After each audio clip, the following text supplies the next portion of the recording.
Hello cooking lovers, welcome back to our channel Sumi and জেমিস kitchen. আজকে আমাদের একটা খুব স্পেশাল রেসিপি হলো হোলি স্পেশাল একটা ড্রিঙ্ক। চলুন ড্রিঙ্কটা কিভাবে বানিয়ে নিচ্ছে আপনাদের দেখে নিলাম।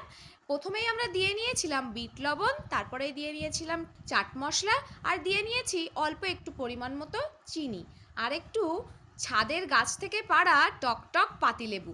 পাতিলেবুটা দেওয়ার ফলে কিন্তু একদম টেস্টটা অসাধারণ লেগেছিল।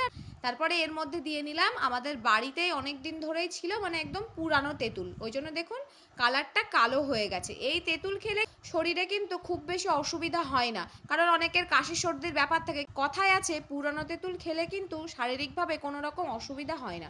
এবার ভালো করে হাত দিয়ে একদম ভালো করে কচলে কচলে একদম বের করে নিচ্ছি। তেঁতুলের পাল্পটা রেডি, এবার একটু ডেকোরেশন করে নেওয়ার পালা। গ্লাসটাতে আমরা আগে থেকে একটু লেবু দিয়ে চারপাশে একটু লঙ্কার গুঁড়ো দিয়ে ডেকোরেশন করে নিয়েছিলাম। এবার তেঁতুলের পাল্পটা ভেতরে দিয়ে আমরা ইউজ করেছিলাম বিসলারি সোডা।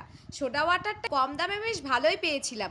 সোডাটা অ্যাড করার ফলে ড্রিঙ্কটা খুবই রিফ্রেশিং হয়েছিল। সারাদিন হোলি খেলে এমন একটা ড্রিঙ্ক পেলে কিন্তু হোলিটা একদম জমে যাবে। Thank you so much for watching our video. Bye bye everyone.